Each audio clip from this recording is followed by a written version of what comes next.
Okay, so let me get this straight. The defense secretary, on camera, told the country our soldiers at Port Shuaiba were behind, quote, fortified defenses. 6 of them are dead. And the soldiers who actually survived are now telling Congress the base had, quote, none from a drone defense capability. None. And here's the part that, I don't know, gets me every time. Internal pre-war intel said this base was indefensible from aerial attack. They sent the 103rd Sustainment Command there anyway. What you're about to watch is an Army vet congressman walking the defense secretary through every receipt one by one. Hit subscribe right now so you don't miss the breakdown after. Thank you, Mr. Chairman. Head wounds, heavy bleeding, and then just shrapnel all over. So folks are bleeding from their abdomen, bleeding from arms, bleeding from legs. Secretary Hegseth, do you know who said that? I'm not sure I do. It was one of our soldiers describing the devastating Iranian drone strike at Port Shuaiba, March 1st in Kuwait. As you know, 6 of our soldiers killed, over 30 wounded. Secretary, do you know the range of the Shahed 136 one-way attack drone, approximately? It depends on the variant, but it's got serious distance. Several hundred miles. Mm-hmm. Do you know how far Port Shuaiba is from Iran? There's a reason why we took extreme measures of force protection, because we understood the proximity challenges. Mr. Chair, I'm going to reclaim my time. It's well under 100 miles. Before the war started, there was clear intelligence that Shuaiba was high on Iran's target list. Internal analysis had said the site was indefensible from aerial attack and should not be used. Yet you sent our soldiers from the 103rd Sustainment Command there anyway. Is that true or false? True or false? Straightforward question. Are you going to give me a chance to answer or just play gotcha? Did you send them there or not? We took proactive measures from the beginning to ensure force protection and defensive posture were maximized across the theater. Let's talk about what defenses they had. Prior to the attack, officers on the ground knew our troops were vulnerable. In fact, they requested additional force protection. Did they receive it? Wherever humanly possible, force protection and counter UAS was always made available. They did not. In fact, when asked to describe the base's defense, one survivor who's come forward from the unit said, quote, I would put it in the none category. From a drone defense capability, none.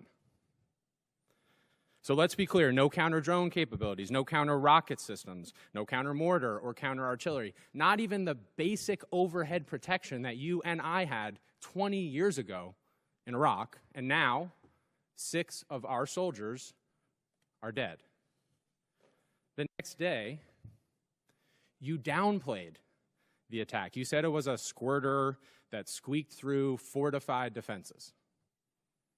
But since then, thankfully, brave survivors have come forward to set the record straight. One of our surviving soldiers told CBS, quote, painting a picture that one squeaked through is a falsehood. Another said the unit was, quote, unprepared to provide any defense for itself. It was not a fortified position. Another survivor said the building's protection was about as weak as one gets. Secretary Hegseth, that is obviously in direct contradiction to what you said from the Pentagon podium the next day. So are you saying that these soldiers, our soldiers, who survived this horrific attack are lying? What I'm saying is before the commencement of the conflict, we put in maximum defensive posture we could. That's a direct contradiction we moved to 70, what they said. In this directing, can I speak, or are you just going to monologue falsehoods all over the place? It's not a falsehood. We moved 7,500 troops off of the X based on the intel. Stop. Based on the intel. Stop. Reclaiming my time. Because you yell doesn't make you right. Just because you yell doesn't make you right. I'm reclaiming my time on behalf of these survivors. You just said what they said is a falsehood. There's a much larger Is that picture. true? There's a much larger picture at play here that included integrated air defenses, bunkers, moving people off Then the why, X Mr. to Secretary, ensure are that they were dead? not part of the target. We moved those troops and all across the theater, thousands of troops off the X, off of their bases, because we knew what Iran was going to try to strike, and we knew there could be a tragic moment. No there could be a answer, Mr. tragic moment where Secretary. something Again, could get through. Of again, course, that's the I'm consequence of reclaiming my conflict, time. and we Again. remember those 6 every single day. I want to But finish. don't play games with. I'm not playing games. raising I your want to voice finish and with pointing one more fingers. quote from a survivor of the attack, and I'll put this on the record. Telling the truth is important, and we're not going to learn from these mistakes if we pretend these mistakes didn't happen. Secretary Hegseth, those soldiers told the truth. Those soldiers are braver than you are. I commend They them. are asking for accountability. They deserve accountability, and I'm asking for the same, starting with you. And as I said a year ago, you need to resign immediately. I commend those soldiers. And this is what the House Armed Services Committee zeroed in on. Survivors directly contradicting the official statements. Pre-attack intelligence saying the site was vulnerable. And the missing counter UAS systems that, might have actually stopped the drones. All right, so let's talk about what just happened, because that wasn't a normal hearing. That was an Army vet asking the Defense Secretary why 6 American soldiers are dead. And every answer Hegseth gave, every single one, got contradicted by the people who actually lived through it. Let's start with the basics.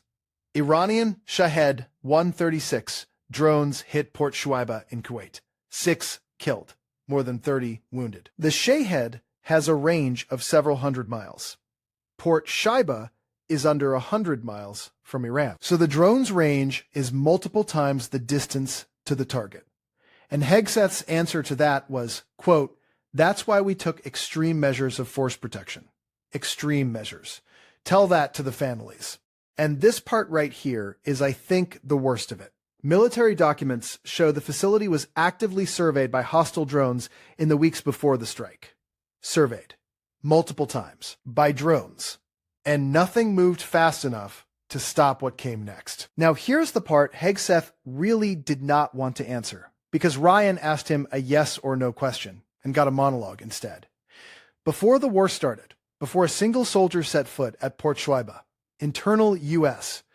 analysis flagged the site as high on Iran's target list. The same analysis said the position was indefensible from aerial attack. That's not me editorializing. That's what the documents say. And on the ground, the officers commanding the unit knew, which is why before the strike, they specifically requested additional force protection. They asked for help. According to the survivors, what they got was, quote, "about as weak as one gets." And Hegseth's answer when Ryan asked if they got the protection they requested, quote, "Wherever humanly possible, force protection and counter UAS was always made available. Wherever humanly possible."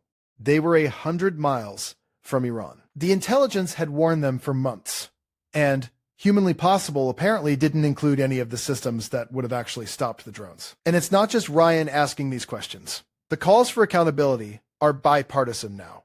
Republicans, Democrats, both wanting to know why established defensive protocols were bypassed, who actually made the call, and what is being done right now to keep soldiers in other forward positions from sitting in the same exact spot tonight. And then comes the next day, the day after 6 American soldiers are killed. Hegseth walks up to a Pentagon podium in front of the national press and tells the country, quote, "A squirter squeaked through fortified defenses. One drone slipped through. Fluky. The kind of thing that, just happens. Except survivors started coming forward. CBS interviewed them. One said, quote, "Painting a picture that one squeaked through is a falsehood." Another said the unit was, quote, "unprepared to provide any defense for itself. It was not a fortified position." Another said the protection was, quote, "about as weak as one gets." So Ryan does what an honest person would do in that moment. He puts the contradiction directly to Hegseth. He says, "Are you telling me the soldiers who survived this thing are lying?" And Hegseth's response is to start yelling about troop movements. 7,500 this. Integrated air defense is that. Anything except the actual question. Because the actual question doesn't have an answer that helps him. And here's the moment that's going to stick with me for a while. Ryan reads one more quote from a survivor. On the record, quote, "Telling the truth is important, and we're not going to learn from these mistakes if we pretend these mistakes didn't happen." Then he looks at the defense secretary, the guy in charge, and he says, "These soldiers are braver than you are. They are asking for accountability. They deserve accountability. You need to resign immediately." Look, I don't say this lightly. Calling for a cabinet secretary to resign on the floor of Congress is a big deal. But put yourself in Ryan's position for a second. He is an Army veteran. He served. He knows what overhead cover looks like because he had it in Iraq 20 years ago. The Iraq deployment in the middle of an insurgency had it.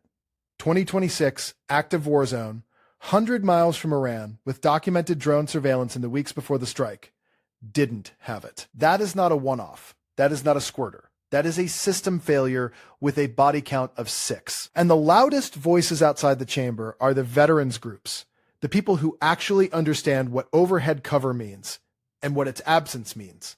They are backing the survivors. They are demanding an unclassified timeline. And they are asking the questions the Pentagon, so far, just refuses to answer in plain English. And here's where the whole official story falls apart. When asked to describe the base's drone defense, one survivor said, quote, "I would put it in the none category. None. No counter-drone systems, no counter-rocket, no counter-mortar. Not even basic overhead protection. The kind Ryan said they both had in Iraq 20 years ago." So when Hegseth said, one quote, "Squirters squeaked through fortified defenses," he was describing a base that, by the survivors' own words, had no defenses to squeak through. And as of this week, the Pentagon has reportedly opened an emergency review of counter-drone posture across the entire Middle East, which is good, which is necessary. But here's the thing. That review is happening because 6 soldiers are dead. Not before, not when the intel came in, not when the unit on the ground asked for help. After. So here's the line. If anyone tries to spin this one on you, the intelligence said, don't deploy. They deployed. The unit asked for protection. They didn't get it. The survivors are calling the official version a falsehood. And the only review happening is the one that started after the funerals. That's not a squirter. That's a choice. Anyway, if this helped you see what's really going on, hit the like, subscribe, share it with someone who needs the receipts. I'll see you in the next one.